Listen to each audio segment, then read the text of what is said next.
हरे Krishna. Day 44 के महाभारत में आप सभी का स्वागत करते हैं।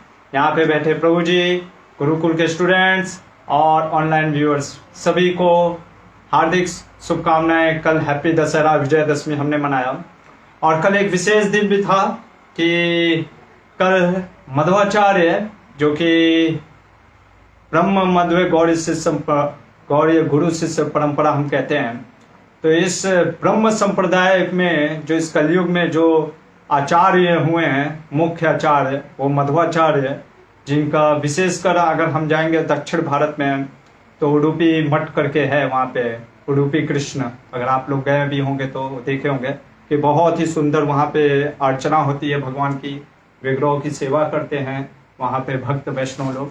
तो कल मध्वाचार्य का आविर्भाव दिवस भी था और मैंने जैसे अपने ही क्लास में कई बार मध्वाचार्य का नाम लिया, क्योंकि यही मध्वाचार्य की कृपा से आज जो भी हम महाभारत के विषयों को इतने अच्छे से समझ पा रहे हैं, ये पूरा श्रेय मध्वाचार्य जी को जाता है कि उन्होंने महाभारत तात्पर्य निर्णय के ऐसे ग्रंथ को लिखा जिसमें वो स्वयं उत्तरी बद्रीनाथ, अगर आप गए होंगे बद्रीनाथ, तो एक बद्रीनाथ है जहाँ पे बद्री वृक्ष के बद्री गुफा में व्यासदेव, और ऊपरी बद्रीनाथ जहाँ पे कि मनुष्य जा ही नहीं सकता, वहां पे व्यासदेव के समक्ष नारायण, जहाँ पे कि नारायण ऋषि स्वयं वहां पे आज भी वहां पे तपस्या कर रहे हैं, वो नर नारायण ऋषि व्यासदेव वहां पे प्रकट है।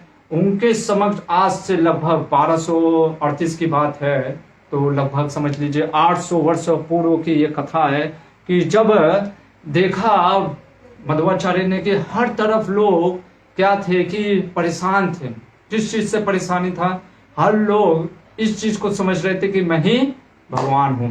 तो उस समय ये मध्वाचार्य कैसे, क्योंकि ये जो वेदांत सूत्र है ब्रह्म सूत्र पे वो टीका लिखना चाहते थे, उस चीज को वो सोचे कि स्वयं मैं व्यासदेव को से अपना सारे प्रश्नों के उत्तर जानना चाहता हूं।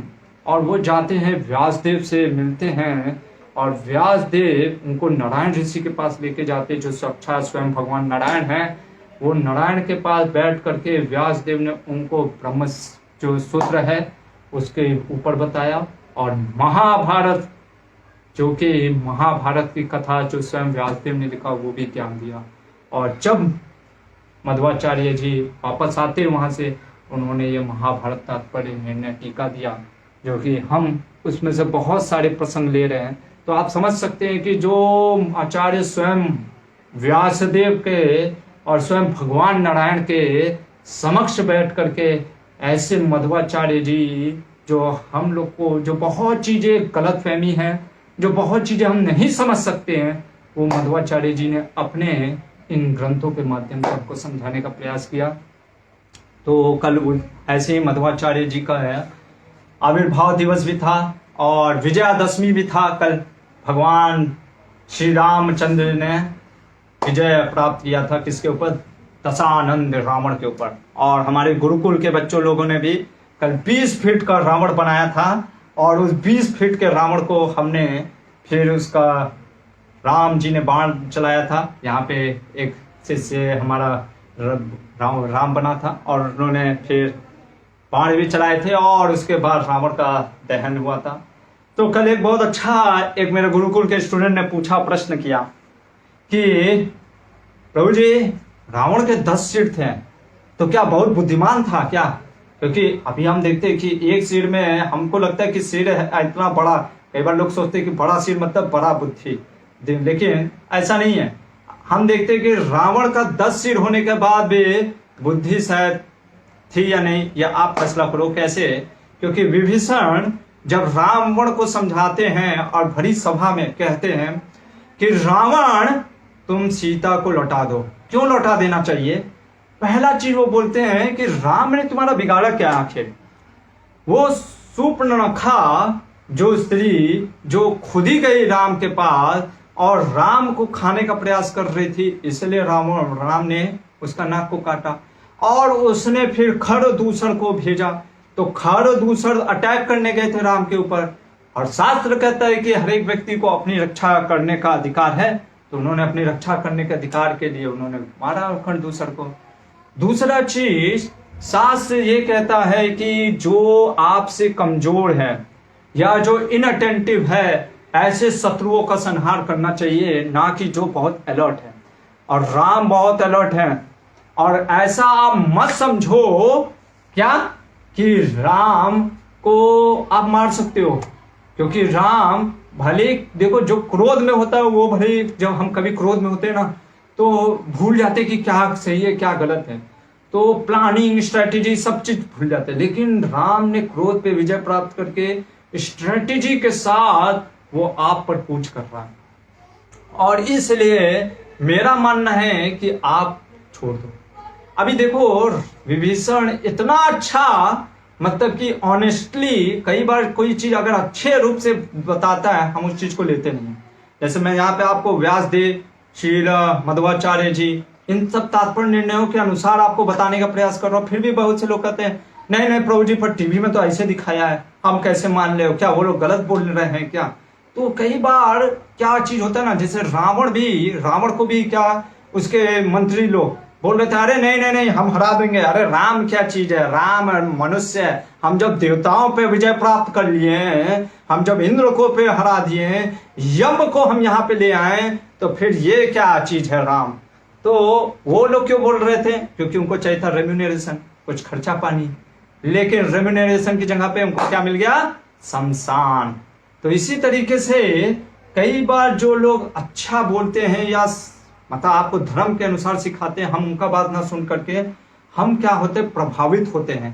और प्रभावित होने के कारण हम समझ नहीं पाते अच्छे बुरे की पहचान। और आज यही हम देखेंगे भीष्म पितामह क्या बताते हैं, कैसे अच्छे और बुरे लोगों की पहचान कर सकते हैं। 100 योजन वाला ऊंट, ऐसा देखते हैं क्या है इसके। इंद्र बनकर आए, कौन? भगवान स्वयं इंद्र बनकर क्यों आए, जानने का प्रयास करेंगे। और होटल या हॉस्पिटल क्या चीज है ये, तो इन सब चीजों को आज देखेंगे। सबसे पहले हम मंगलाचरण करते हैं श्रीला भगवान श्री कृष्ण, व्यासदेव, मध्वाचार्य, शिल प्रभुपाद और गुरु शिष्य परंपरा को याद करते हुए मंगलाचरण करेंगे। नारायणं नमस्कृत्यं नरं चैव नरोत्तमं देवीं सरस्वतीं व्यासं ततो जयं उदीरये। हरे कृष्णा। तो जैसे कि शांति पर्व चल रहा है और लास्ट टाइम हमने देखा था एक दिन पहले, अगर आपको याद होगा, तो युधिष्ठिर महाराज शोक में थे और हमने देखा था उनका शोक बढ़ाने के लिए कौन आ गए थे? ऐसे साधु लोग। कौन से साधु? चारवाक जैसे साधु, जो त्रिदंडी तो लिए हैं, साधु का वेश धारण किए, सन्यासी बने और कहते हैं कि हम रिप्रेजेंट कर रहे हैं पूरे ब्राह्मण समाज को और हम कह रहे हैं तुमने अधर्म किया। और हम देखते हैं मात हुंकार से ब्राह्मणों ने उसका वध कर दिया। तो उसके बाद भी फिर क्या होता है, इनका युधिष्ठिर का जाता नहीं है तो, और वो जाते हैं भगवान के साथ। भगवान है, युधिष्ठिर महाराज हैं, चारों पांडव हैं, द्रौपदी है, सुभद्रा है, कुंती महारानी है, गांधारी है, धृतराष्ट्र है, व्यासदेव हैं, नारद मुनि हैं, भारद्वाज ऋषि हैं। ऐसे सारे ऋषि ब्राह्मणों के समूह के बीच में जब भगवान बोलते हैं भीष्म पितामह को कि आप युधिष्ठिर के कुछ प्रश्न आप उसके उत्तर दीजिए। भीष्म पितामह कहते हैं जब भगवान आप साक्षात आप यहाँ पे हैं और ये ब्राह्मणों का समूह यहाँ पे है, अरे जब इतने सूर्य सामने हैं और आप तो साक्षात है सूर्य नारायण हैं, आप प्रकट हैं, तो इससे तारे का नक्षत्र का क्या काम? भगवान कहते हैं मैं चाहता हूं कि युगों युगों में जब जब महाभारत की कथा को लोग याद करेंगे, तब तब लोग तुमको भी याद करेंगे कि भीष्म ने बाणों के सैया पे लेट करके वो जो दिव्य ज्ञान दिया, वो दिव्य ज्ञान का रस लोग हमेशा याद करते रहेंगे। और ऐसा दिव्य अद्भुत ज्ञान दिया भीष्म पितामह ने। इसमें आपको वर्ण का धर्म, इसमें आपको आश्रम के धर्म, इसमें आपको स्त्री का धर्म, इसमें आपको राज्य धर्म, इसमें आपको पुरुष का धर्म, इसमें आपको आपत्य धर्म। ऐसा कोई धर्म ने के प्रश्न नहीं है जो युधिष्ठिर महाराज ने पूछे नहीं, और ऐसा कोई प्रश्न का उत्तर नहीं जो भीष्म पितामह ने दिया नहीं। तो चलिए हम भी चलते हैं उस प्रसंग में जो ऐसा अद्भुत ज्ञान का प्रकाश हो रहा है। मैंने आपको भी बताया कि ये इतना लंबा पूरा ज्ञान का भंडार है कि इसको अगर हम करें हर दिन भी तो लगभग मेरे को लगता है साल तो बीत जाएंगे। इसलिए हम कुछ प्रमुख प्रमुख चीजों को लेंगे जो कि हम समझ सकें और हम अपने जीवन में उसको पालन भी कर सकें, क्योंकि आचार और विचार दोनों की जरूरत पड़ती है। अगर हमारे आचरण में सिर्फ हम ज्ञान लेते रहें और आचरण में वो ना आए तो फिर वो प्रभावित नहीं डालता। तो चलते हैं। तो सबसे पहले जब युधिष्ठिर महाराज इस तरीके से थे और युधिष्ठिर महाराज का आचरण देखते हैं, तो युधिष्ठिर महाराज जा करके भीष्म पितामह के पास बैठते हैं और बैठ करके प्रश्न करते हैं। देखिए आज एकादशी है तो हम एकादशी के दिन उपवास करते हैं। उपवास, उप का मतलब होता है नजदीक और वास मतलब जाना, तो नजदीक जाते किसके? भगवान के। इसी तरीके से गुरु से जब हम प्रश्न करते हैं एक प्रकार का हमको हम्बल मोड लेना चाहिए। क्योंकि भीष्म पितामह लेटे हुए हैं और आप ऐसे खड़े होकर के नहीं बोल सकते हाँ अच्छा बताओ क्या है क्वेश्चन। तो वो हमको समझना चाहिए कि एक क्या होता है कि हमारा जो बॉडी लैंग्वेज भी है ना वो हमारे मेंटालिटी को बताता है।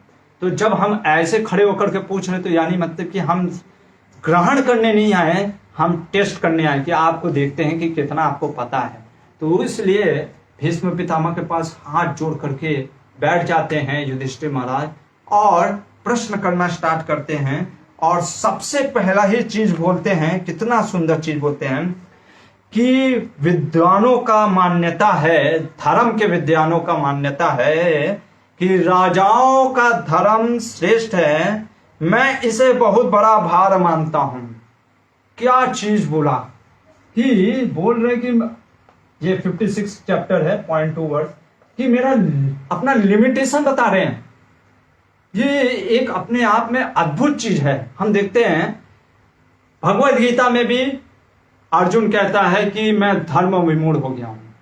यहां पे कुछ भी नहीं छिपा रहे हैं। जब हम डॉक्टर के पास जाते हैं और अगर डॉक्टर हमसे पूछता है हाँ भाई क्या कष्ट है, तो अगर हम उसको सब कुछ नहीं बताएंगे तो फिर वो आपका इलाज कैसे करेगा।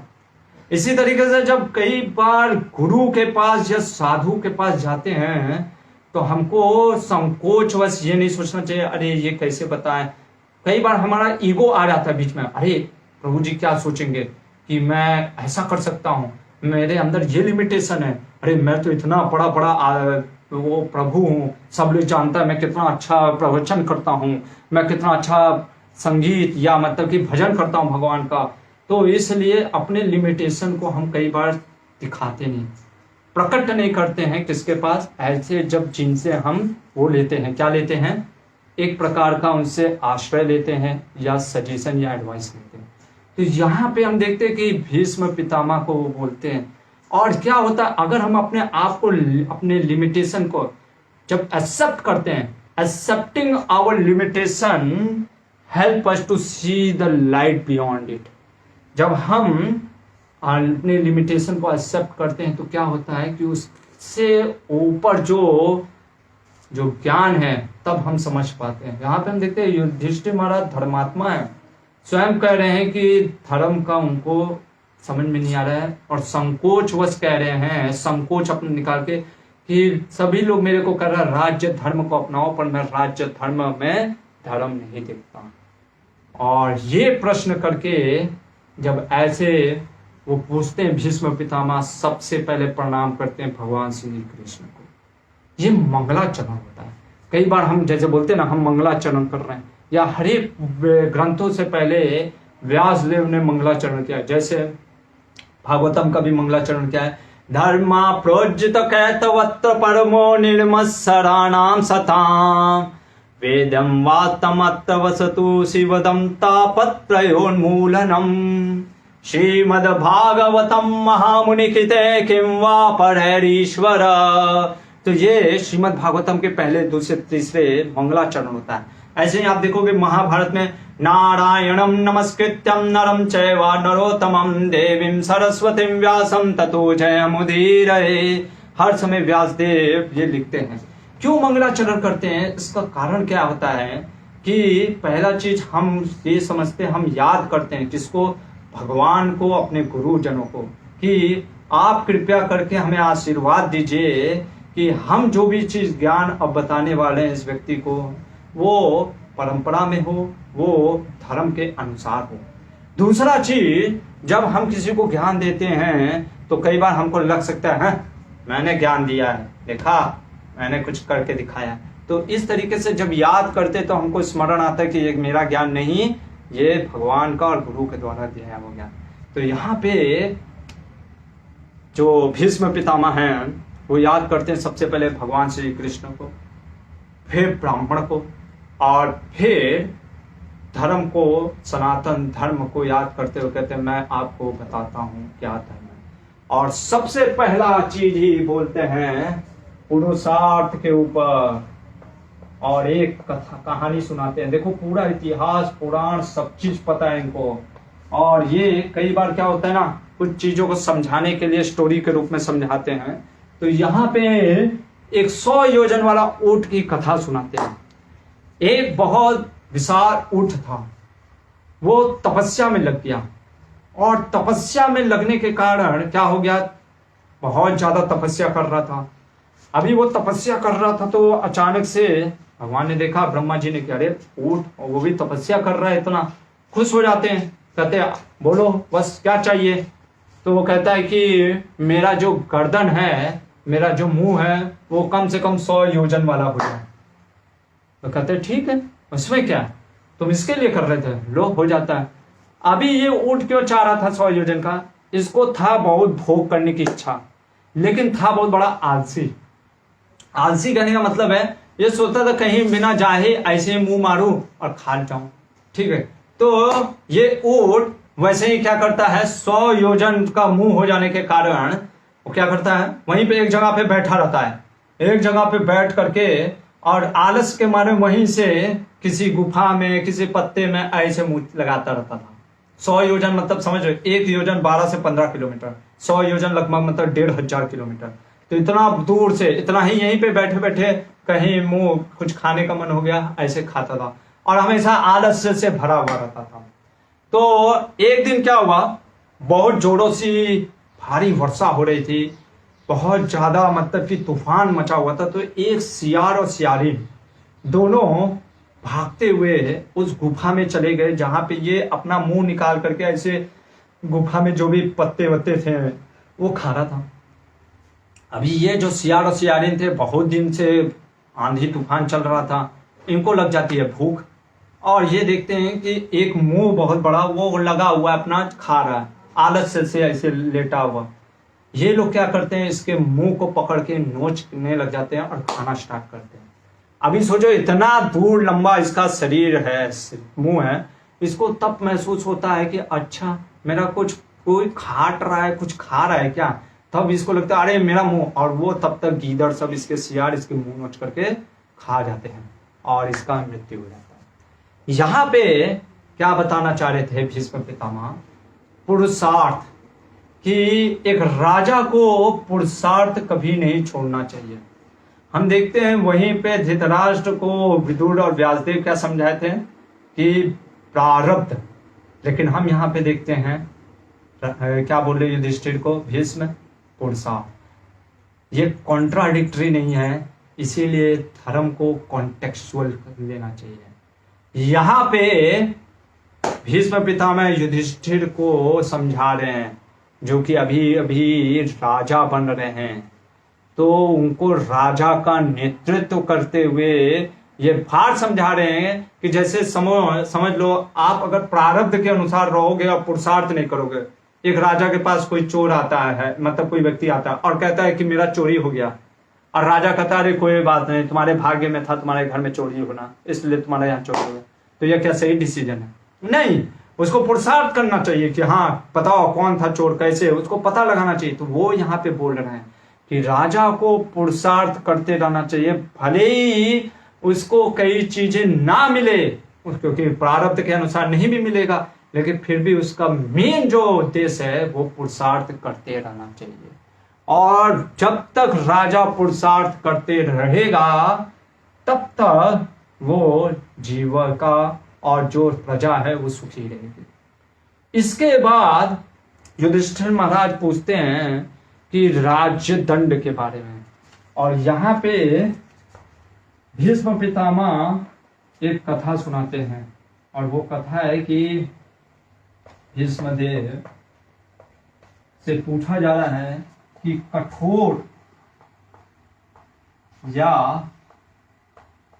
नरम। जैसे कि हम देखते हैं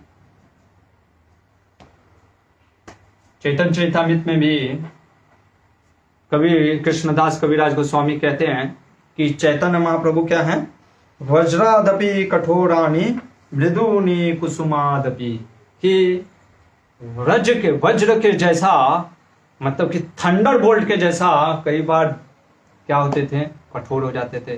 कौन? चैतन्य महाप्रभु। और कई बार अपने भक्तों के आसपास जब वो रहते थे तो कैसे रहते थे, मुलायम कोमल, भक्तों को आनंद प्रदान करने वाले।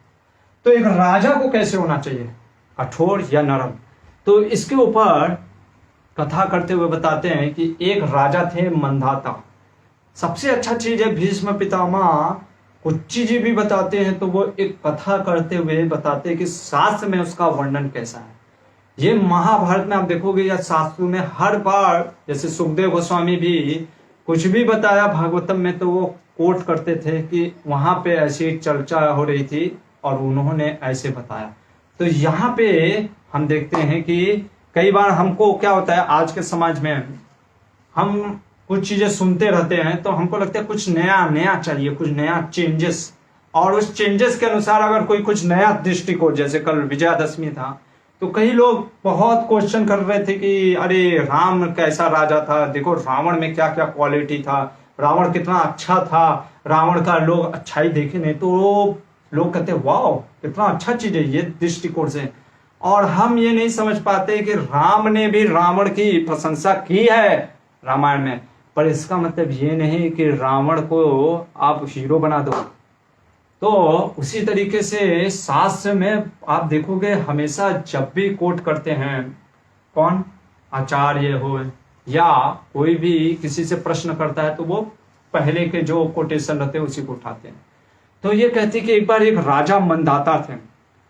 राजा मंदाता क्या हुआ, उनको भी इच्छा हुई कि वन की तरफ चलने के लिए, और उन्होंने यज्ञ करना प्रारंभ किया, और यज्ञ करके वो विष्णु को बुलाना चाहते थे ताकि वो पूछना चाहते थे कि मेरा जो ये वन गमन है ये सही है या नहीं। तो जब इस प्रकार से वो सोच रहे होते हैं उसी समय इंद्र का रूप लेकर के स्वयं भगवान विष्णु वहां पे प्रकट होते हैं और कहते हैं देखो आप विष्णु को बुलाना चाह रहे हो, लेकिन विष्णु को बुलाने से पहले आपको ये समझना चाहिए विष्णु बहुत महान है। जैसे हम अभी सोचे कि हमारे घर का नल नहीं बन रहा है तो चलो चीफ मिनिस्टर के पास चलते हैं, ठीक है, कि चीफ मिनिस्टर साहब के पास जाते हैं, उनके पास कहते हैं कि हमारे घर का प्रॉब्लम है, नल नहीं खराब हो गया है, पानी नहीं आ रहा है, ठीक है। अब इन सब छोटी छोटी चीजों के लिए हम डायरेक्ट सीएम पीएम को बोले हैं तो एक तरीके से उनके पदों का भी अपमान होगा, और दूसरा चीज कि ऐसे तो फिर तो वो कर ही नहीं पाएंगे देश की सेवा। तो उसी तरीके से जब ये मंदाता इस तरीके से बुला रहे थे विष्णु को, तो विष्णु कहते कि आप जो इंद्र बन के आप विष्णु को क्यों बुलाना चाह रहे हो, जबकि उनको तो प्राप्त करना ब्रह्मा जी के लिए भी बहुत दुर्लभ है। तो वो कहते कि नहीं, मेरे को एक प्रश्न था बस यही इंद्र जी कि मैं जाना चाहता हूँ वन की तरफ, क्योंकि मैं राज्य धर्म से थक गया हूँ। कई बार होता है हम लोग भी थक जाते हैं लीडरशिप से और सोचते हैं चलो वृंदावन में थोड़े से राधे राधे गूंजेंगे गाएंगे। तो इस प्रकार जब वो ऐसे बोलते हैं तो वो पूछते कि क्या ये धर्म होगा, और उनको इंद्र जो विष्णु के रूप में, विष्णु जो इंद्र के रूप में हैं, वो बोलते हैं कि राज धर्म का महत्व समझाते हैं कि अगर राजा नहीं होगा तो क्या होगा। अगर हम देखते हैं राजा नहीं होता है तो क्या होता है, लोग लूटपाट मचाते हैं, डाकू लोग, लुटेरे लोग लूटने लगते हैं धन को, ठीक है। ब्राह्मणों की हत्या करते हैं, जैसे कि बहुत दुखद समाचार है कि हमारे इस्कॉन में भी, बांग्लादेश इस्कॉन में कई भक्तों को लोगों ने लूटने का प्रयास किया, मारने का प्रयास किया गया और शिल प्रभुपाद जी के विग्रह को तो जला दिया गया। तो जब राजा नहीं होता है या राजा कमजोर होता है तो इस तरीके से स्वाभाविक है। इसीलिए वहां पे विष्णु जो इंद्र के रूप में आए वो कहते कि राजदंड बहुत महत्वपूर्ण चीज है। अगर एक राजा नहीं होगा तो स्त्री के लिए भी दुखदायी हो जाएगा। क्यों? क्योंकि जो बलवान लोग होंगे वो दुर्बल लोगों के स्त्री या बहन या माँ को क्या कर लेंगे? हनन कर लेंगे। तो इसलिए बहुत जरूरी है कि एक राजा का होना। और वहां पे बोलते हैं कि राजा को क्या होना चाहिए? कभी कभी कठोर भी होना चाहिए। क्यों कठोर होना चाहिए? क्योंकि अगर राजा कठोर नहीं होगा तो लोग उससे डरेंगे ही नहीं भाई। जब डिसीजन वो देगा ही नहीं, जब वो एक्शन लेगा ही नहीं। देखते हैं हम समाज में कि आज लोग क्यों इतना रेप बढ़ गया, क्यों इतना मर्डर बढ़ गया? क्यों? क्योंकि हमको पता है कि अरे कोर्ट में जाएंगे, छूट जाएंगे, बेल हो जाता है, ठीक है, जो मनाता है। हम ड्रग्स लेते हैं, पता है कि पिताजी इतने महान हैं हमारे, ठीक है, फिल्म स्टार है, सुपर स्टार है, छूटी जाएंगे, आज नहीं तो कल छूटी जाएंगे, ठीक है। और हमारा गवर्नमेंट या जो कोर्ट का भी है तारीख पे तारीख देता रहता है। तो जब एक्शन नहीं होता तो इससे क्या होता है कि ये जो थीव्स, रोग्स हैं, ये चोर लुटेरे लोग, ये क्या हो जाते हैं? आगे बढ़ने लग जाते हैं, इनकी मनोबल बढ़ते रहती है।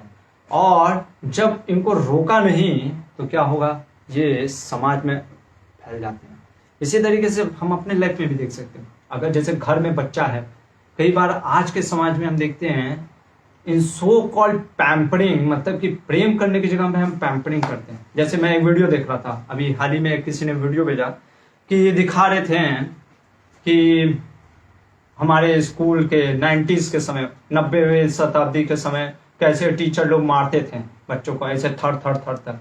और आजकल के देखो स्कूल में एकदम वेलकम किया जाता है, प्रेम से रखा जाता है। हर एक चीज का फ्लिप साइड है। अगर मारना भी फ्लिप साइड है तो फिर ज्यादा प्रेम देना भी फ्लिप साइड है। क्योंकि अगर आप बच्चे को गलत कर रहा है, और हम देखते हैं कि बच्चा आजकल क्यों इतना गलत जगह पे गलत चीजों में फंस जाता है, ड्रग्स में फंस जा रहा है। क्यों? क्योंकि हम बचपन से उसके ऊपर फ्री का इसका मतलब ये नहीं होता है कि हम फ्री विल दे दिए। फ्री विल है तो जो मन चाहे वो कर सकते हैं। तो उससे फिर अनुशासन, हाँ, जैसे एक बैल होता है, बैल को या हमारे यहाँ गाय को बांधते हैं तो खूंटी से बांधते हैं, तो गाय के पास कुछ होता है कि हाँ वो घूम सकती है, पर वो एक सीमा होती है, उतना ही तक वो घूम सकती है। उसी तरीके से एक राजा को ये देखना चाहिए।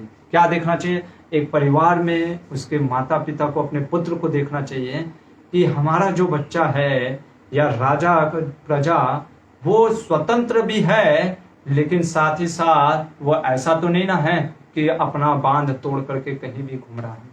तो इसलिए राजा को यहाँ पे बोलते हैं, भगवान स्वयं विष्णु बोल रहे हैं कि कठोर भी होना चाहिए और पुष्प के समान जैसा भी होना चाहिए। जब दान देने की बात आए, जब प्रजा की हित करने की बात आए तो उनके साथ अच्छा व्यवहार भी करना चाहिए, लेकिन जब दुष्टों और थीव्स या रोग्स को रोकने के लिए कठोर भी होना चाहिए।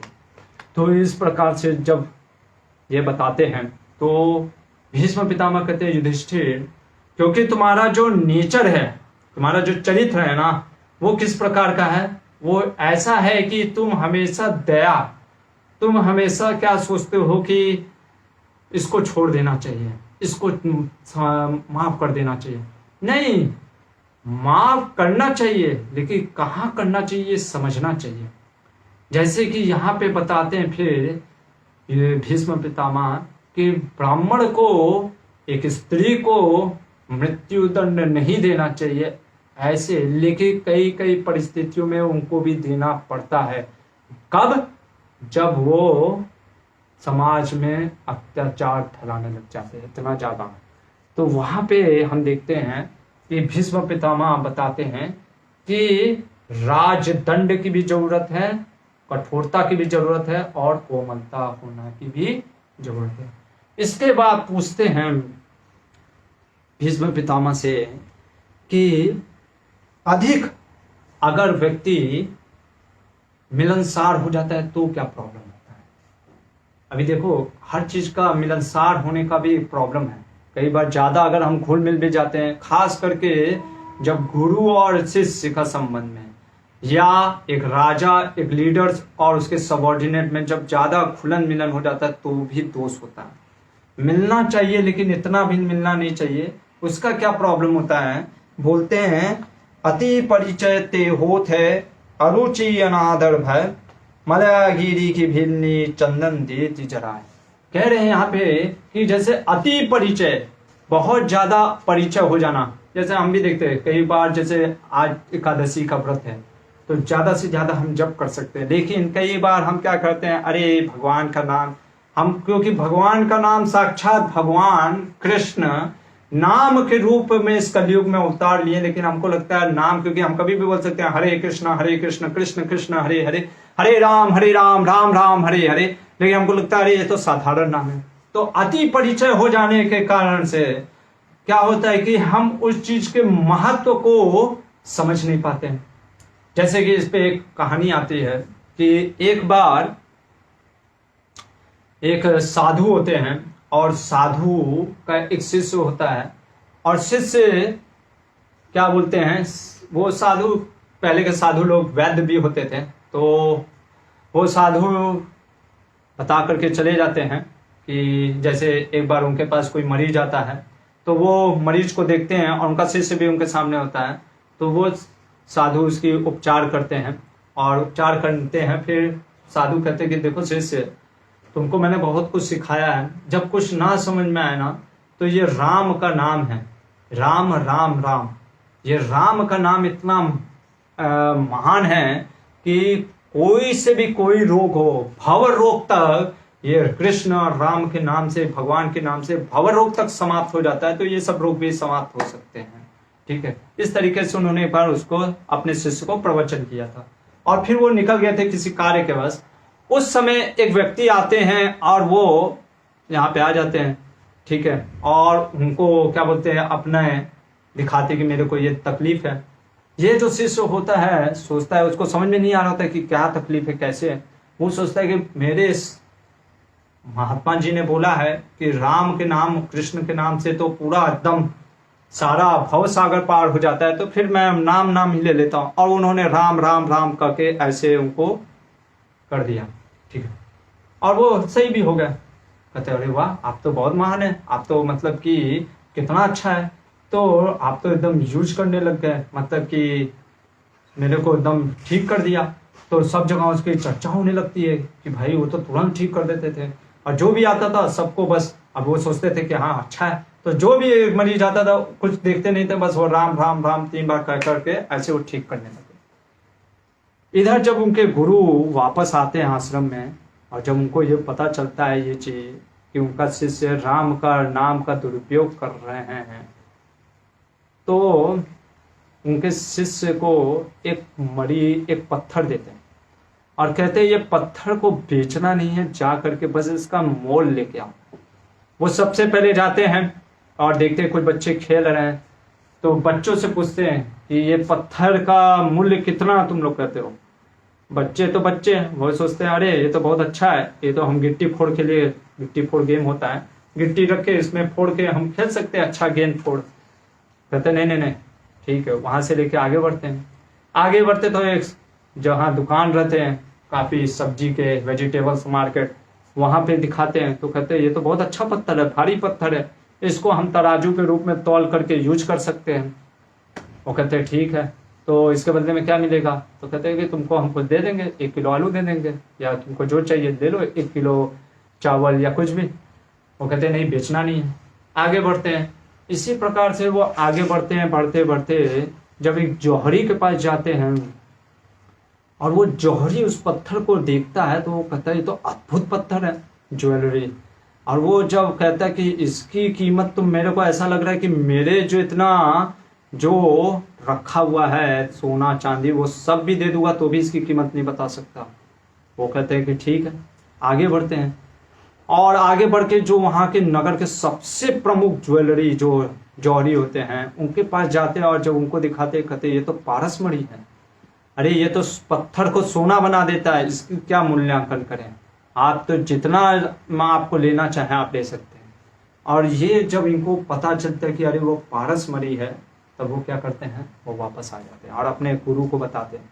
तो उनके गुरु कहते हैं ये जो तुम राम और कृष्ण के नाम को भौतिक उपचार के लिए लगा दिया, जो कि आध्यात्मिक, जिससे कि कृष्ण नाम से कृष्ण प्रेम प्राप्ति हो जाती है, तो वो तुमसे भौतिक चीजों को प्राप्त करने के लिए लगाए हो, एक तरीके से इसका अवमानना है, एक तरीके से अपराध है।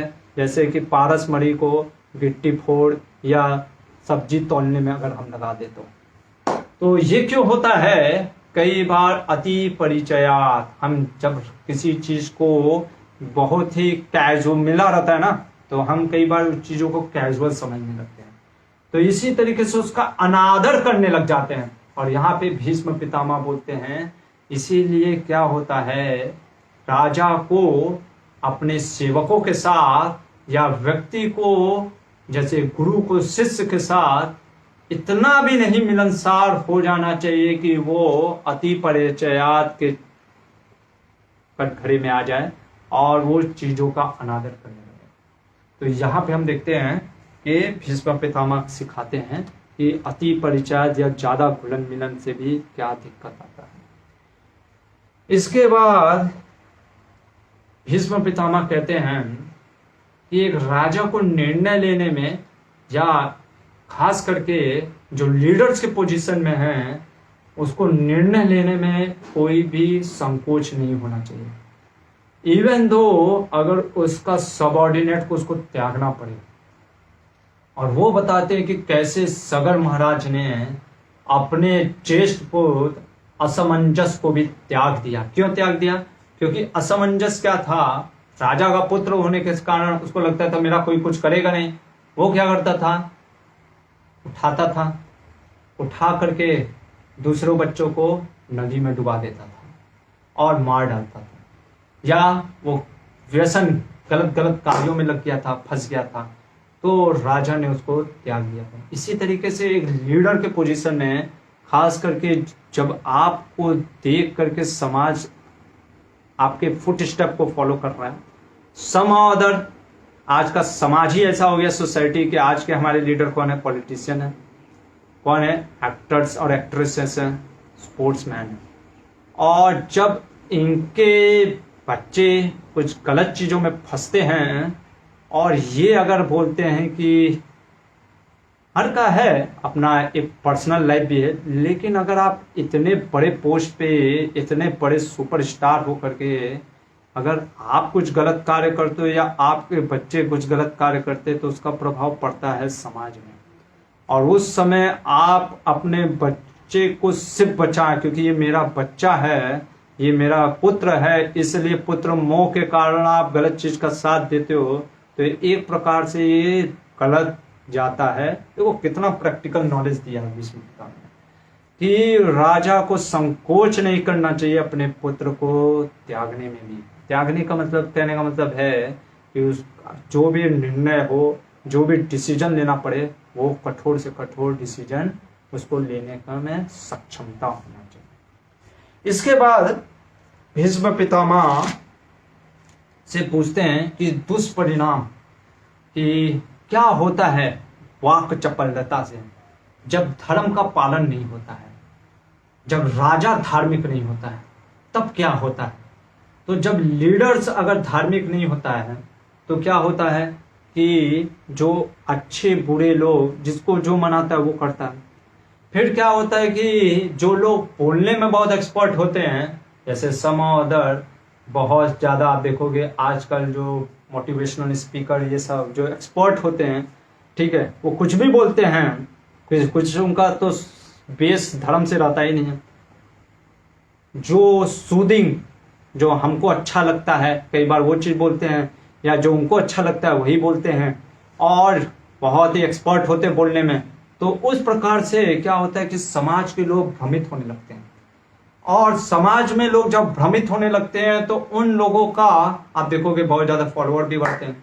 फॉलोअर बढ़ने से क्या होता है, फिर लोगों को प्रश्न उठ ही जाता है कि राम ने कितने गलत कार्य भी किए, कि राम ने सीता को बैनिश किया, कि राम ने सीता का अग्नि परीक्षा लिया, इसलिए हम राम ही को बैनिश कर देते अपने लाइफ से। क्यों? क्योंकि हम उन लोगों के से सुन रहे हैं। तो इसलिए बहुत जरूरी है कि लीडर्स को, खास करके जो गवर्नेंस में हैं, जो गवर्नमेंट में हैं, उनको देखना चाहिए। क्या देखना चाहिए? कि वो पहले तो धार्मिक हो, और दूसरे कि हर एक व्यक्ति धर्म के अनुसार लगा हुआ है कि नहीं। अगर गुड गवर्नेंस नहीं होगा तो ऐसे लोग बढ़ेंगे, ऐसे लोग अपने समाज में बातों से लोगों को भ्रमित करते रहेंगे। इसके बाद फिर पूछा, जो कि आज का सबसे प्रमुख चीज है, कि अच्छे और बुरे लोगों को कैसे पहचानें। क्योंकि फिर युधिष्ठिर कहते हैं कि कई बार हम देखते हैं कुछ लोग अंदर से कठोर होते हैं पर बाहर से दिखाते हैं बहुत स्वभाव से नम्र अच्छे हैं। कुछ लोग अंदर से भले ही सॉफ्ट होते हैं पर बाहर से कठोर दिखाते हैं। तो पहचाने कैसा आदमी, तो इसके उपलक्ष्य में एक कहानी बताते हैं और कहते हैं कि एक मुनि थे। वो मुनि बहुत ही तपस्वी थे, बहुत ही धर्मज्ञ थे। वो अपने आश्रम में तपस्या करते थे। तो कई जो जानवर भी थे, उनकी तपस्या से, उनके इस प्रभाव से, धर्म के प्रभाव से, जो जानवर भी थे उनके अंदर भी प्रेममयी संबंध उत्पन्न होने लगते हैं। और सभी जानवर उनके कुटी में आके रह करके उनके वचनों को सुनते थे। तो जो जानवर लोग भी आकर सुनने लगते हैं। तो सभी आते थे इसी प्रतिदिन और फिर वापस चले जाते थे। एक बार क्या हुआ कि एक कुत्ता भी आया और वो भी उनके साथ उस सभा में बैठ गया। और हर दिन जब सब जानवर जाते थे पर वो नहीं जाता था, वो उन्हीं के साथ रहता था। इसी प्रकार से वो भी तपस्या में लग गया, दुर्बल होने लग गया। और दुर्बल होने के कारण क्या हुआ, एक बार उधर से चीता कोई आ रहा था तो उसने कुत्ते को देखा। उसने सोचा आज तो पार्टी हो गया, ठीक है, फीस्ट बना गया। तो वो उस पे कुत्ते पे अटैक करने का प्रयास करता है। ये तपस्वी के पास जाता है कुत्ता और कुत्ते से बोलता है, क्योंकि वो तपस्वी सभी जानवरों को जब शिक्षा दे सकते तो इसका मतलब उसका बातों को समझ भी सकते हैं, इतनी तपस्या का बल था उन्हें। तो जब वो कुत्ता बोलता है कि ये मेरा चीता मेरे पीछे पड़ गया, आप मेरी रक्षा करिए, तो वो क्या करते हैं, चीता को, वो कुत्ते को चीता बना देते हैं। अभी चीता जब सामने देखता है एक और चीते को तो वो भी निकल जाता है। तो ये खुश हो जाता है। अभी क्या होता है, वो चीता वहां पे रहता है वहीं पे उनके साथ। एक दिन अचानक से बाघ, जो टाइगर होता है, वो वहां पे आ गया।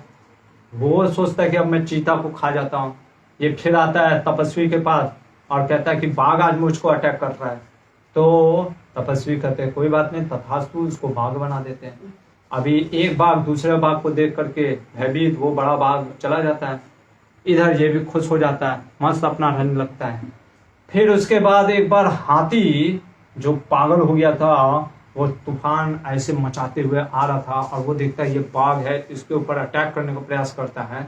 और ये देख करके वो फिर भाग जाता है तपस्वी के पास और कहता है बाघ ने आज मेरे ऊपर अटैक करने का प्रयास किया।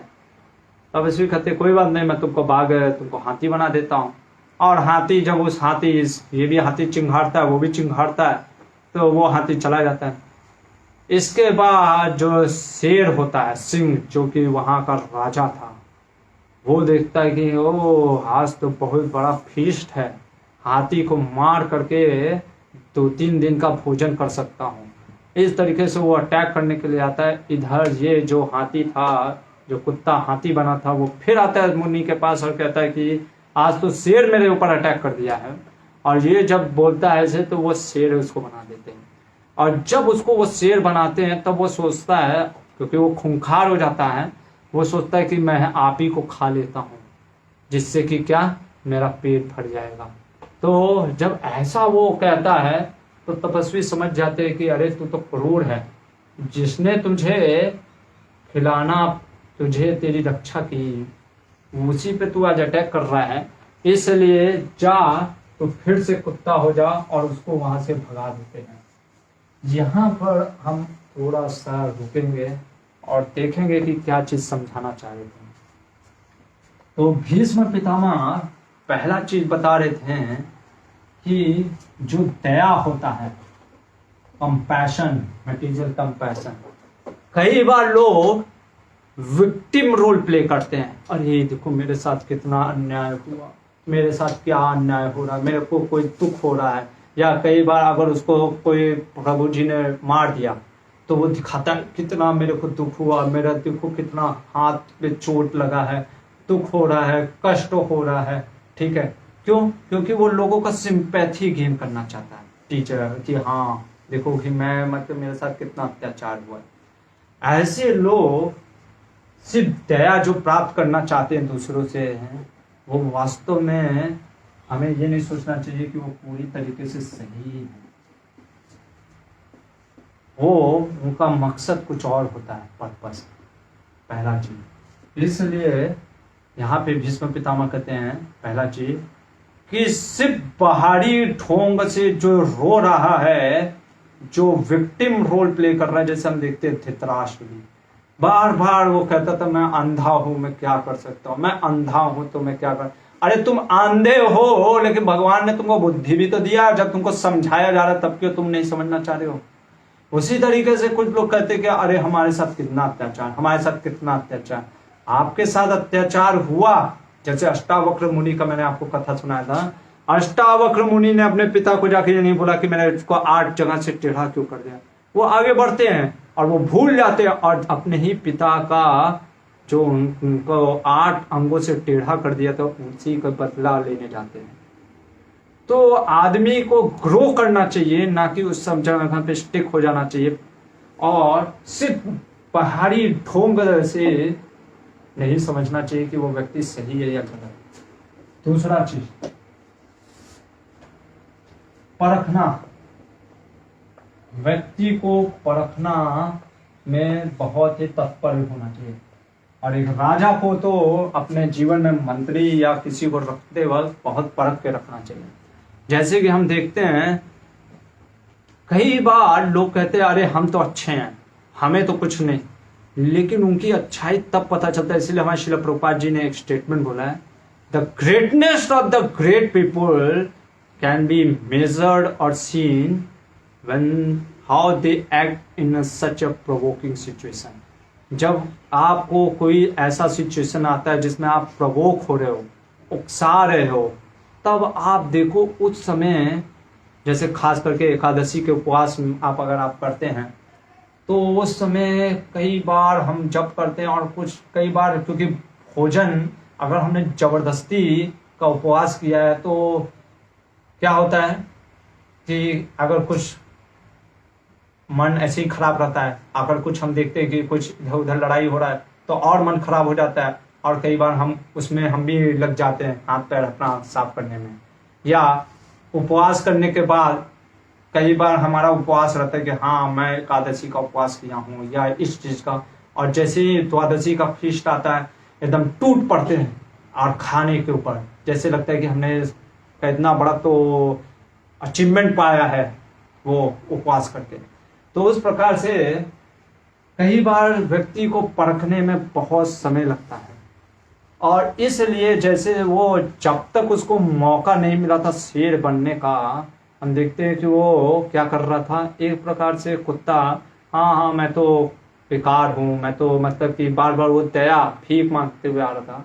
और जैसे उसको मौका दिखा कि मैं तो खुद ही इसको खा सकता हूँ तपस्वी को, तो कई बार लोग से मौका फरस्ती होते हैं। मौका फरस्ती करना अपॉर्चुनिटी देख रहे होते हैं, उनके जीवन में अपॉर्चुनिटी कई बार नहीं मिला है। इसीलिए ये नहीं समझ लेना चाहिए कि morality is only the lack of opportunity.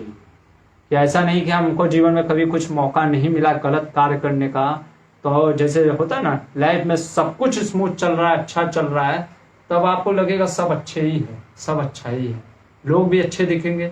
लेकिन आपके जीवन में कुछ अगर दुर्घटनाएं होते तब आपको पता चल रहा है कौन मित्र है कौन शत्रु।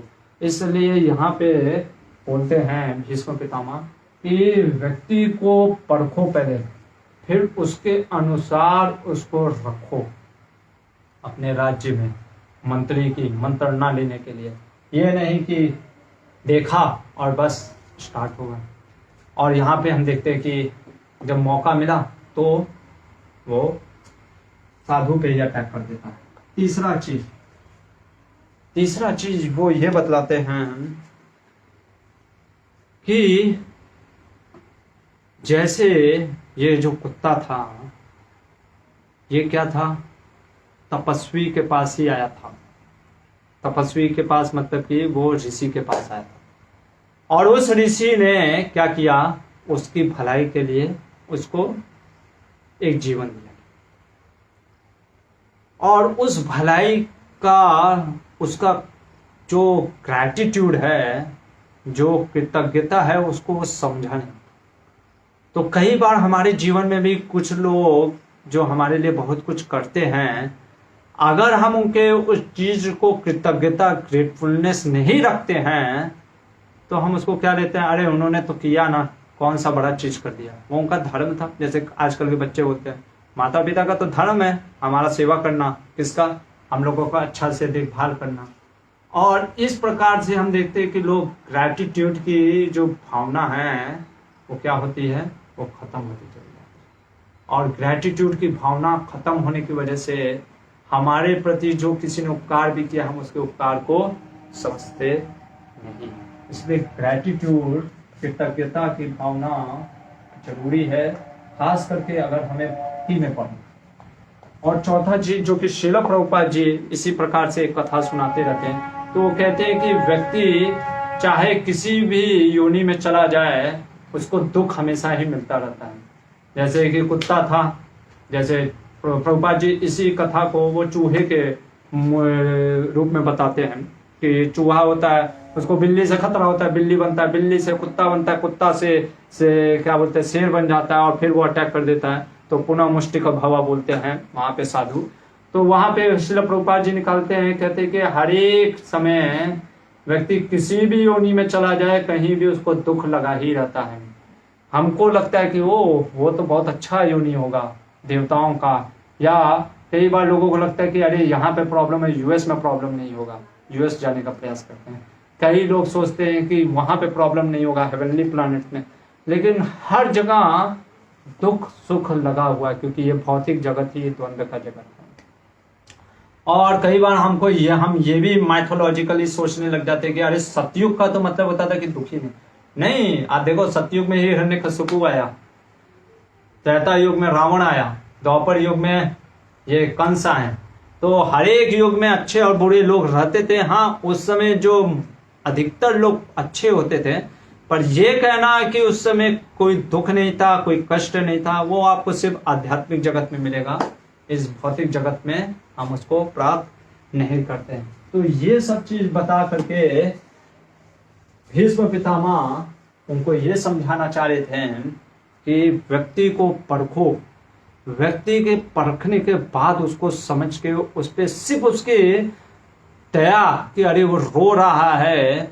आज का समाज क्या हो गया, बहुत भावुक हो गया। भावुक हो जाने के कारण से क्या होता है कि वो लोग कई बार अक्सर कुछ भी, जैसे भावुकता में आकर के कई लोग कहते हैं कि अरे क्यों हमको रावण को जलाना, रावण भी तो एक अच्छाई है, एक इंसान तो था। हाँ, इंसान था, लेकिन उसके अंदर बुराइयां इतनी थी कि कई बार उसको मारना पड़ेगा। अपने आज तो हमारे अंदर ही रावण है, तो उस रावण को मारना पड़ेगा। उसी तरीके से रावण को इसलिए जलाया जाता है कि रावण को जला करके प्रतीक होता है। कैसा प्रतीक? हम समझते हैं कि जैसे ये रावण चलता है, कई बार हमको डिमॉन्स्ट्रेशन दिखाना पड़ता है कि कैसे उसके 10 सिर जो कि कामनाओं से भरे थे और वो सीता माँ को, जो कि एक शास्त्र के समान है, जो कि भगवान की अर्धांगिनी है, उनको अलग करने का प्रयास किया। ऐसे रावणों का जलना स्वाभाविक है। और अगर ये रावणों के जलने से हमको दुख हो रहा है तो इसका समझना चाहिए कि हमारे अंदर कितना रावण भरा हुआ है। तो यहाँ पे हमको समझना चाहिए कि कई बार हम सिर्फ दूसरों के जो कंपैशन को देख करके, अरे बेचारा दुख में है, उसके दुख से दुखी होना चाहिए, पर ये नहीं समझ लेना चाहिए कि वो दुख रो रहा है तो इसका मतलब वो अच्छा ही व्यक्ति है। कई बार हम सोचते ना, जैसे नहीं, मैंने आपको एक एग्जाम्पल भी दिया था कि एक कार वाला और साइकिल वाले की अगर टक्कर होती है, भले ही कार वाले का कोई प्रॉब्लम ना हो, कार वाला भले ही गलत ना हो, वो साइकिल वाला ही भले rules and regulation traffic rule तोड़ के भागा हो, लेकिन अगर वो गिरा तो मारते कौन लोग? किसको? कार वाले को। देखो हमारे गुरुकुल का बच्चा को भी पता है। क्यों? क्योंकि लोगों का स्वाभाविक है, अरे नहीं ये कार में है, इसी ने कुछ गड़बड़ किया होगा। आप समझने का प्रयास तो करो पूरा सिचुएशन को। हो सकता है वही भाग रहा था बिना ट्रैफिक रूल्स को तोड़ते हुए।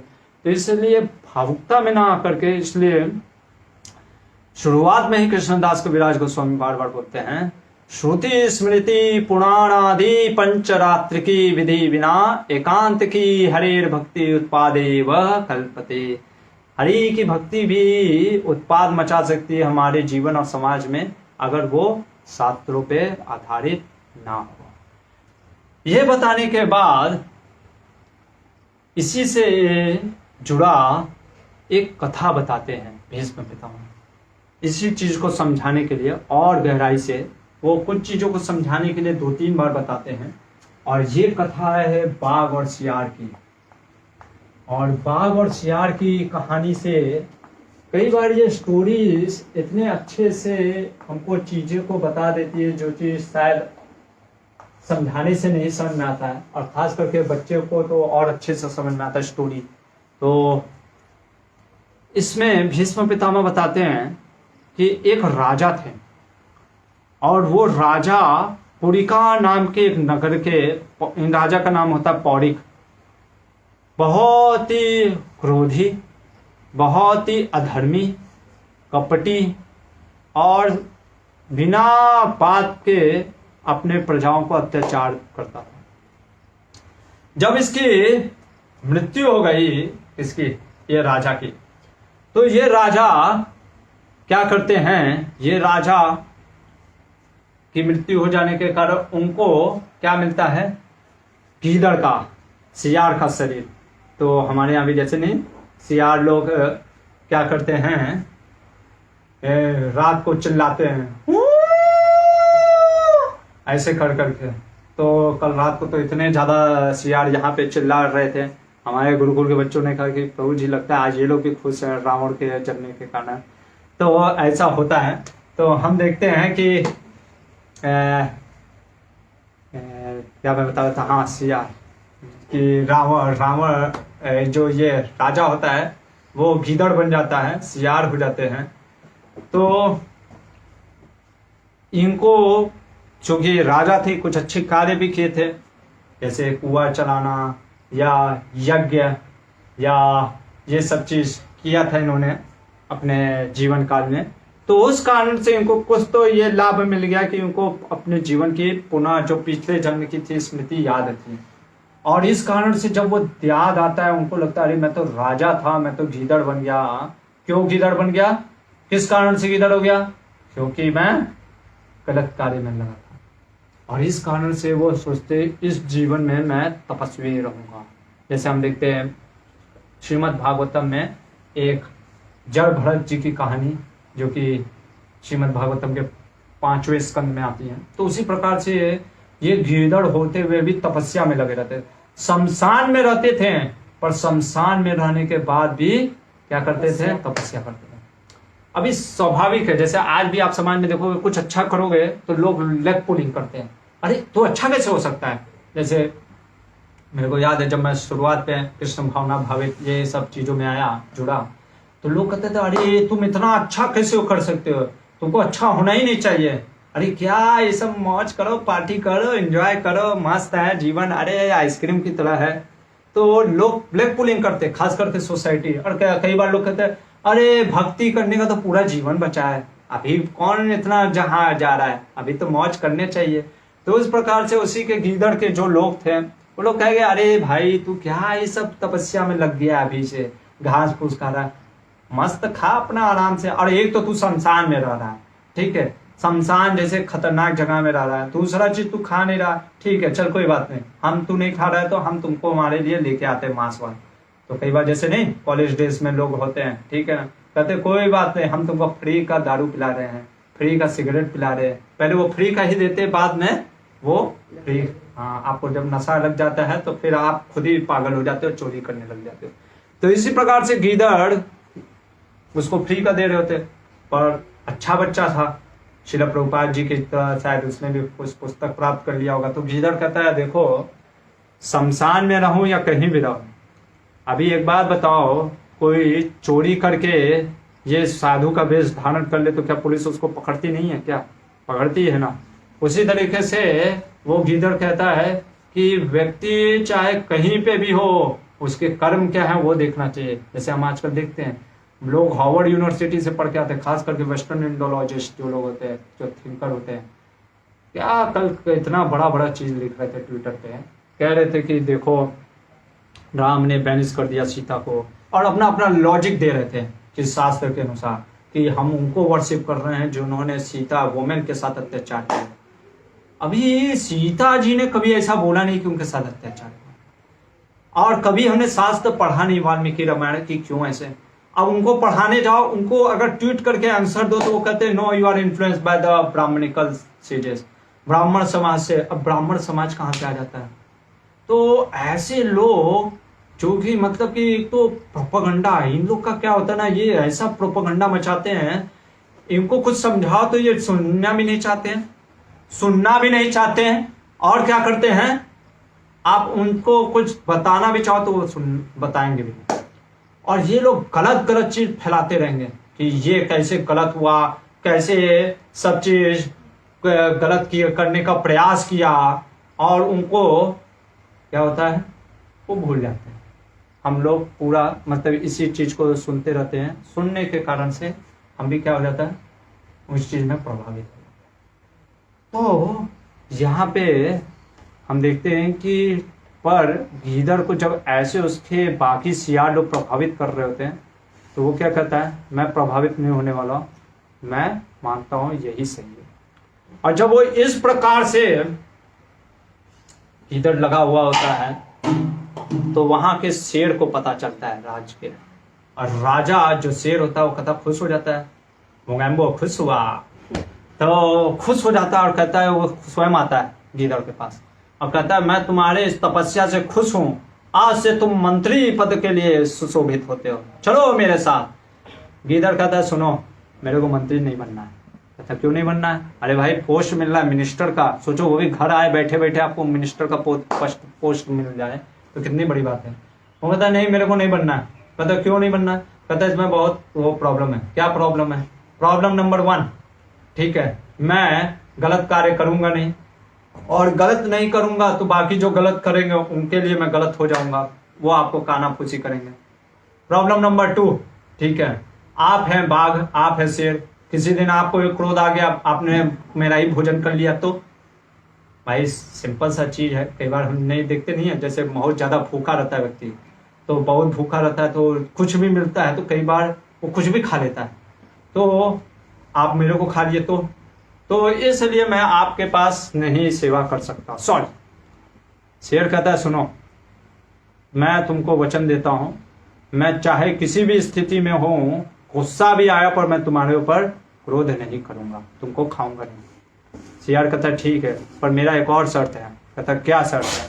ये जो आपके कानाफूसी जो रहेंगे ना चापलूस लोग, चमचे, वो उनसे मैं ज्यादा संग नहीं करूंगा, मैं आपको अपना निर्णय दूंगा, ठीक है, वो आपके ऊपर है, आप मानना है मानो, नहीं मानना है मत मानो, वो आपकी इच्छा है, लेकिन आप मेरे को कभी भी क्रोध में आकर के भी मेरे या मेरे परिवार पे आक्रमण नहीं करेंगे।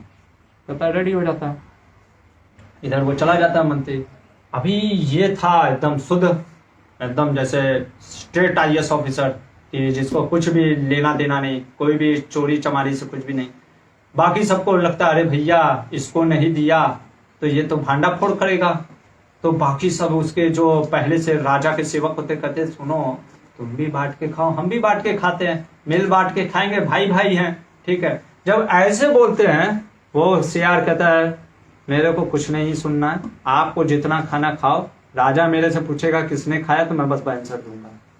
उन लोगों को लगता भैया या तो इसको हटाना पड़ेगा और नहीं तो हम लोग का आज से पत्ता गोल।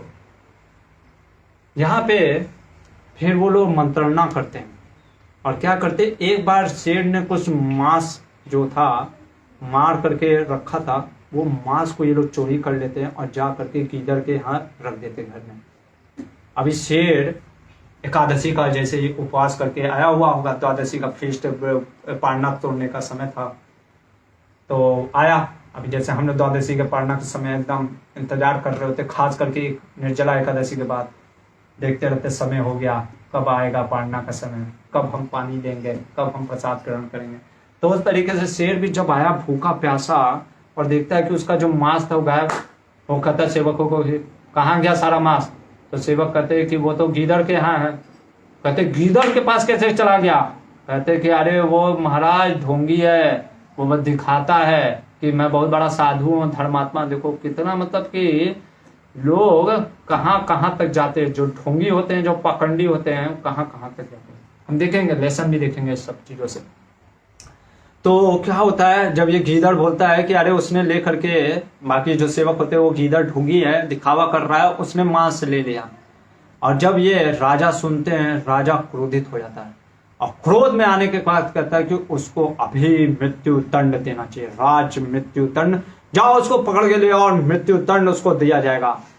ये जब उसकी माँ को पता चलता है, शेर की माँ को, वो कहते हैं कि सुनो बेटा, पहला तो तुम्हारा मांस गायब, दूसरा वो मांस ये सब सेवक कह रहे हैं कि वहां पे पाया गया है, थोड़ा सा मतलब कि मेरे को दाल में कुछ काला लग रहा है।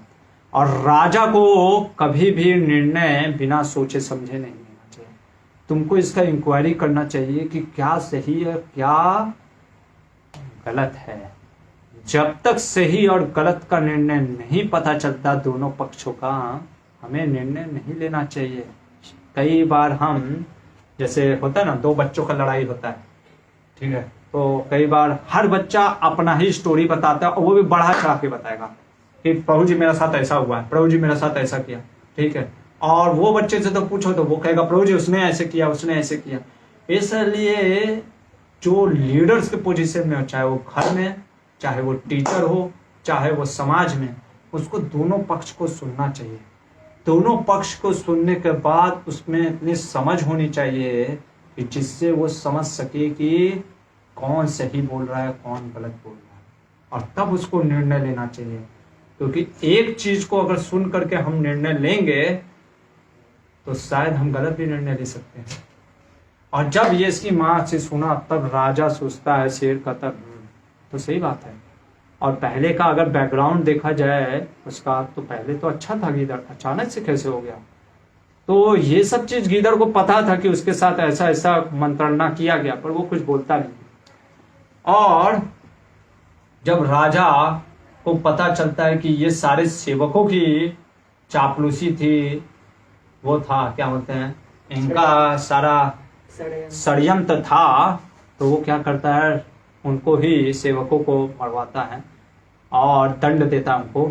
और फिर वो गीदड़ के पास जाता है, कहता है गीदड़ सियार जो भी, कि तुम घबराओ नहीं, तुम फिर से मेरे मंत्री हो गए। और यहाँ पे सियार कुछ अच्छे चीजें बोलता है, और ये चीज हम देखेंगे यहाँ पे कि क्या चीज, ये चैप्टर नंबर 111 का है, क्या चीज वो बोल रहा है, इसको सुनने का प्रयास करेंगे। बहुत सुंदर चीज बोलता है यार। कहता है पहला चीज, अगर हम देखें ये लाइफ में जैसे लेसन जो अभी हम लेने वाले हैं, वो कहता है आप मुझ पर संदेह करेंगे, मैं आपसे डरता रहूंगा, इधर पराये दोष ढूंढने वाले आपके भृत्य लोग मौजूद ही हैं। पहला चीज कि अब मैं जो कार्य करूंगा ना, डर के करूंगा। क्या करूंगा? डर के, मतलब कि फियर के कारण। कैसा डर? क्योंकि अब मेरे को डर लगा रहेगा कि आपका कहीं फिर से संदेह मेरे पर ना करो। ठीक है, मैं खुले विचार से जितना सेवा कर सकता था अब डर के मारे करूंगा। तो इसलिए जब भक्ति में भी हम डर डर के सिर्फ सेवा करते हैं, दिल से नहीं करते हैं, तो फिर हम देखते कि उसका प्रभाव या जो होता है ना जीवन में, वो बहुत धीरे धीरे आता है। पहला चीज। दूसरा चीज वो कहता है कि क्योंकि अब मैं डर के करूंगा और आपको भी, क्योंकि यहाँ पे तो अभी भी है सब दुष्ट व्यक्ति, और आपका भी अब जो संदेह, जो आपने संदेह किया मेरे ऊपर, वो संदेह आप फिर से मेरे ऊपर कर सकते हो। इसलिए जहां पे विश्वास थोड़ा सा कम है, ट्रस्ट अगर इतना नहीं है, तो व्यक्ति को नहीं रहना चाहिए वहां पे। तीसरा चीज बहुत इंपॉर्टेंट चीज, और वो कहता अफेक्शन, स्नेह। कहता है कि जो अफेक्शन है, इमोशन है, वो बहुत ही नाजुक होता है।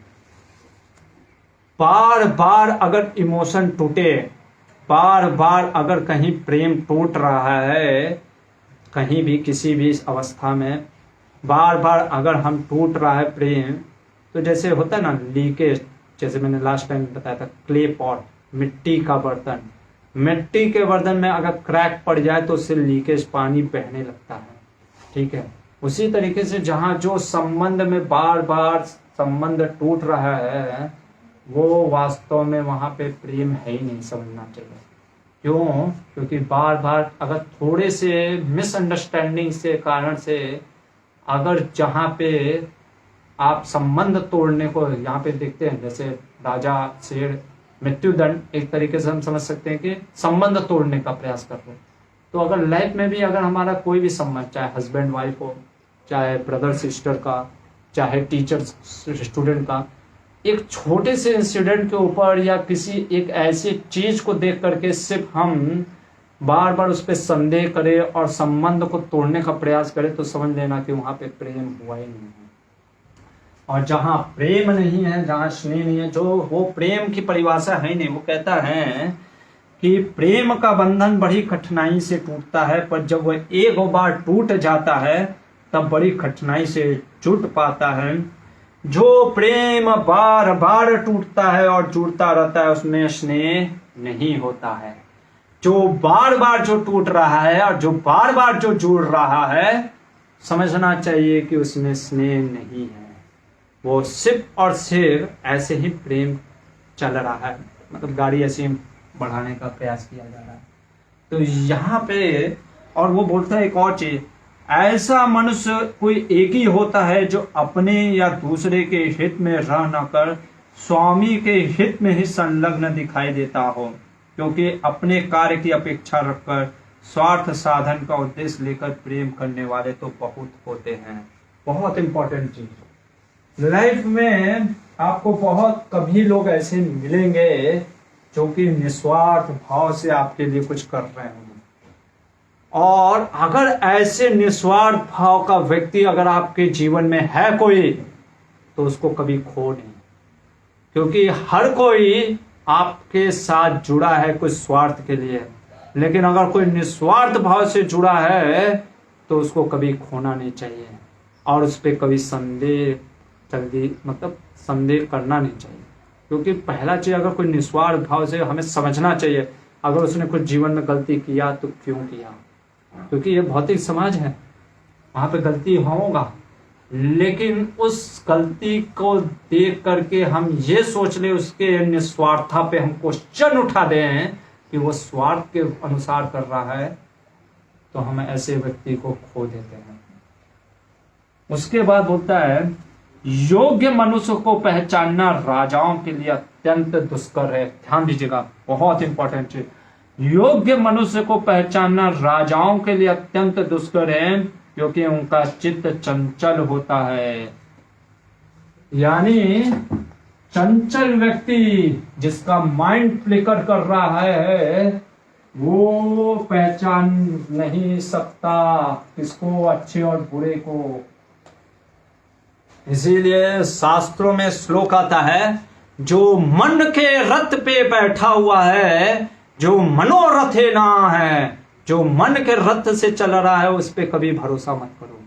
और वो भी कभी भरोसा या किसी को पहचान नहीं सकता, क्योंकि वो मन के ऊपर चल रहा है। आज मन कर रहा है कि खाते हैं ये, तो वो खाता है। आज मन करता है कि दारू पी लेते, तो दारू पी लेता है। आज मन करता है ये करने का, तो वो करता है। जो मन के ऊपर है उसका क्या। इसीलिए जैसे हम कंस को देखते हैं, कंस कितना अच्छा, आहा, BMW का गाड़ी समझ लीजिए, और खुद ड्राइवर बन गया है, और उसकी बहना और उसके जीजा वसुदेव और देवकी बैठे हुए हैं, और कह रहा है पूरा अच्छे से गाड़ी को खुद ही, सोचो राजा हो करके रथ को पूरा अच्छे से सवार समाज के खुद ही हाँक रहा है।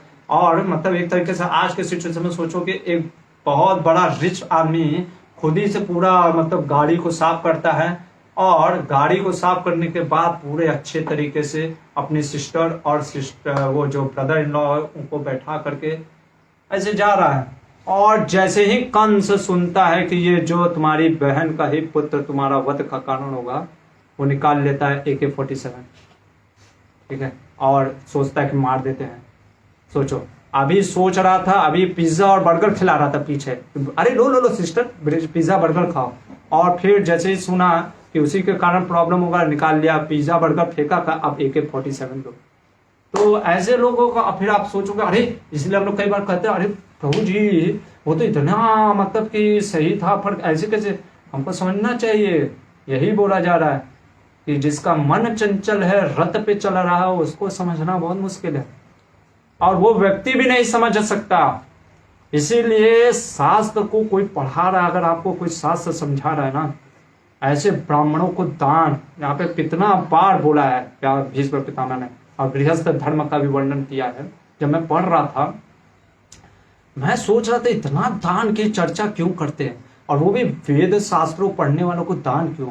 जब मैं ये पढ़ा तब मेरे को समझ में आया, और बार बार मैं आपको, जैसे कल होगा तो मैं आपको बताऊंगा, कल नहीं परसों, कि वेद शास्त्र को पढ़ने वालों को दान क्यों देना चाहिए, गुरुकुल के लिए या जो ऐसे आचार्यों को दान क्यों देना चाहिए। हमारा गुरुकुल है, इसलिए हम ये मत सोचिएगा हम इसके बारे में ऐसा बोल रहे हैं, नहीं, मैं इसलिए बता रहा हूँ क्योंकि जो शास्त्रों को पढ़ा रहे हैं, ऐसे जो ब्राह्मण और वैष्णव हैं, उनका क्या होता है कि बहुत इसमें, क्योंकि इन चीजों को समझने के लिए पहले मन को स्थिर होना चाहिए। जब तक स्वयं व्यक्ति का मन स्थिर नहीं होगा, वो समझ नहीं सकता अच्छे और बुरे को, और जब वो अच्छे और बुरे को समझ ही नहीं पा रहा, तो वो क्या बताएगा अच्छा और बुरा। तो इसलिए यहाँ पे कहते हैं कि जो राजा कभी समझ नहीं सकता, बहुत बिरले बिरले राजा, इसीलिए राजा के साथ एक पुरोहित रहते हैं, जो कि अगला ही विषय है कि भीष्म पितामह कहते हैं हर एक राजा को एक पुरोहित रखना चाहिए। क्यों पुरोहित कहने का मतलब जो विद्वान हो, जो धर्म का ज्ञाता हो।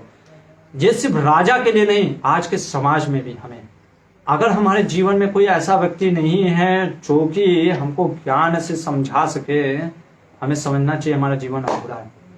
जो हमको गाइडेंस दे सके, हमें समझना चाहिए अधूरा है। क्यों?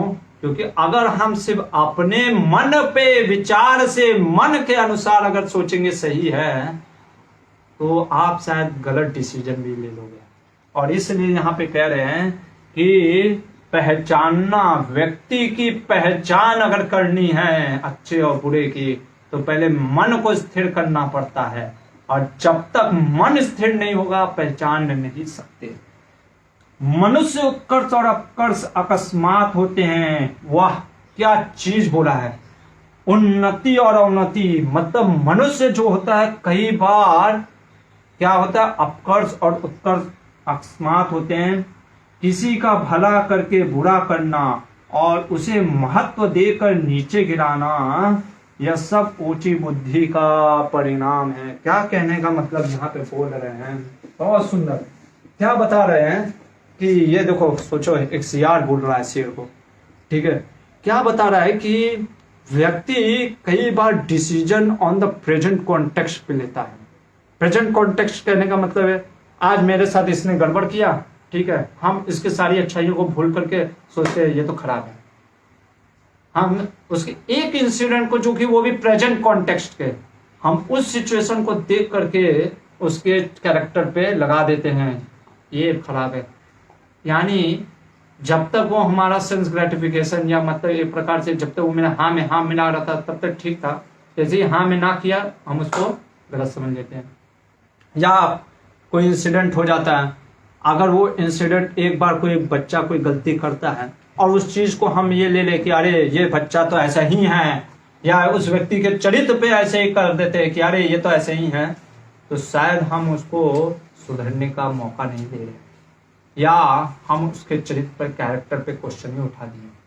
इसलिए यहाँ पे हम देखते हैं कितना सुंदर चीज बोल रहे हैं कि इससे प्रेजेंट कॉन्टेक्स्ट को देख करके आप कोई किसी व्यक्ति का कैरेक्टर तो नहीं ना देख रहे हो, क्योंकि कैरेक्टर अगर पता करना है तो उसके पूरे बैकग्राउंड को, जैसे मैंने आपको दुर्योधन का कैरेक्टर दिखाया, कर्ण का कैरेक्टर दिखाया, वो एक बार नहीं 1000 बार उनका ऐसा इवन सिचुएशन था।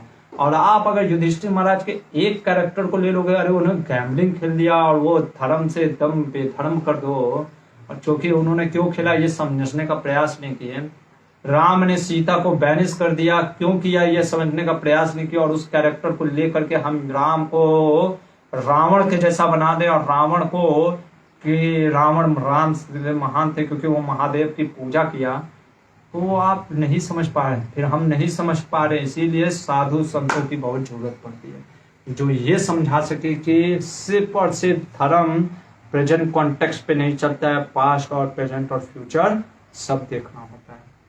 तो यहाँ पे ये बोलने के बाद वो क्या होता है कि इधर वहां से चला जाता है और वो वहां से निकल जाता है। ये कहानी से भीष्म पितामह युधिष्ठिर को यही समझा रहे थे कि राजा को कितना, मतलब कि एक आदमी को अपने जीवन में अगर अच्छे बुरे या प्रेम अगर स्थापित करना है तो ये सब चीज देखना पड़ता है। जहाँ पे हमने देखा कि अफेक्शन भी, कि अगर संबंध में बार बार टूट रहे तो वहां पे स्नेह नहीं है, प्रेम नहीं है, पहला चीज। दूसरा चीज कितना, मतलब कि सोच समझ के हमें निर्णय लेना चाहिए, सिर्फ प्रेजेंट कॉन्टेक्स्ट को देख करके नहीं, हमें पहले का भी बैकग्राउंड देखना चाहिए। और तीसरा चीज, मन अगर फ्लिकरिंग है, चंचल है, तो व्यक्ति दूसरों को नहीं समझ पाता, इसीलिए साधु और धर्म शास्त्र की जरूरत पड़ती है। हरे कृष्ण। तो इसके बाद एक और विषय ले लेते हैं, और ये है एक्सपेक्टेशन का, आशा। आशा जो हमें कभी ला दे निराशा पे, एक्सपेक्टेशन। तो प्रश्न पूछा, जैसे आज का यही हमारा टॉपिक भी है, होटल या हॉस्पिटल। प्रश्न क्या था युधिष्ठिर महाराज का? युधिष्ठिर महाराज कहते हैं, मैं 12 साल और 1 साल जब अज्ञातवास में था, मेरे को यह लगता था कि दुर्योधन भले ही कितना कपटी है, लेकिन शायद 13 साल के बाद वो मेरे को राज्य आधा दे देगा, मेरा जो आधा राज्य है वो दे देगा इंद्रप्रस्थ। पर वो सुधरता नहीं है और मेरी आशा जो होती है वो चूर चूर हो जाती है। आखिर आशा व्यक्ति करता क्यों है? आशा से क्या निराशा ही से मिलता है, या आशा क्या बंधन का कारण? ऐसे बहुत चीजें जब पूछे तो भीष्म पितामह ने एक उनको कथा सुनाया, एक राजा सुमित्र का, कि बहुत बड़े राजा थे, और एक बार वो जंगल में हिरण में के पकड़ने के लिए वो जाते हैं, और जाते हैं हिरण को पकड़ने के लिए। रास्ते में हिरण को वो तीर भी लगाते हैं, पर हिरण को पैर में तीर लगता है और वो भागने लगता है। ये राजा को देखा नहीं जाता और वो उसके पीछे भागने लगते हैं। पीछे भागते भागते वो कई बार हिरण उनके सामने ही होता है, वो सोचते कि अब पकड़ लूंगा, फिर से तीर चलाते वो निकल जाता है, तो कुछ तो उसके पीछे इतना भागने लग जाते हैं कि उनकी सेना पीछे रह जाती है, मंत्री पीछे रह जाते हैं, और वो पीछा करते करते करते क्या होते हैं कि इतने घने वन में चले जाते हैं।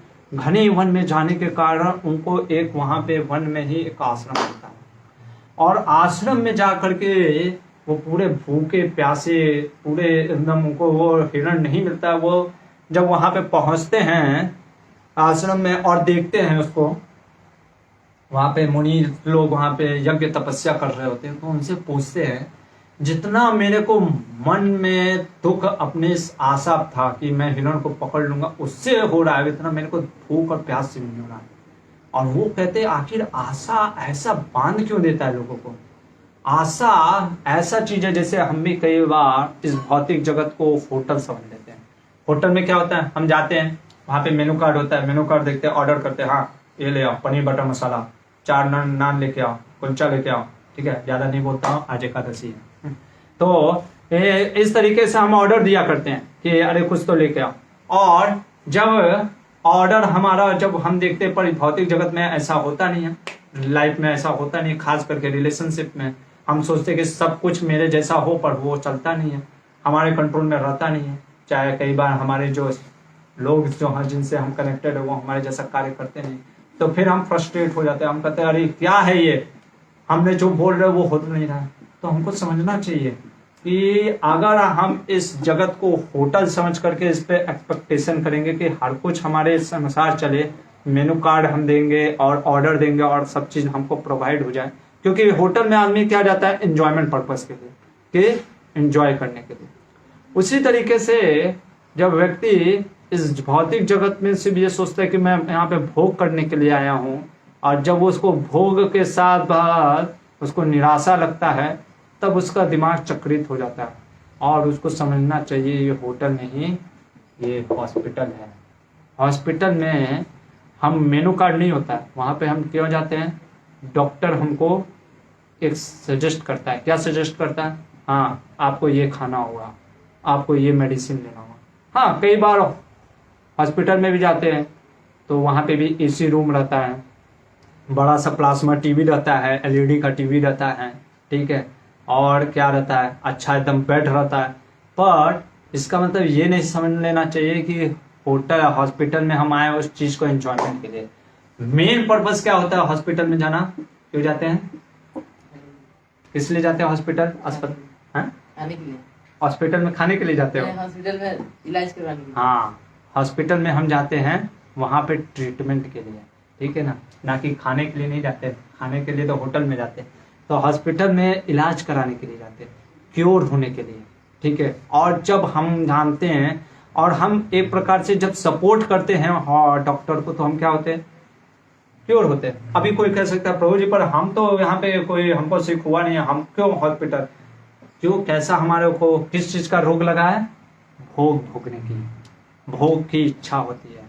तो हम देखते हैं कि हर एक व्यक्ति को भोग की इच्छा रहती है और वो भोगना चाहता है, या तो वो हमेशा भोगी का कार्य करता है, या तो वो भोगी होता है भोगना चाहता है, और या तो वो क्या करता है हमेशा त्याग की तरफ चला जाता है।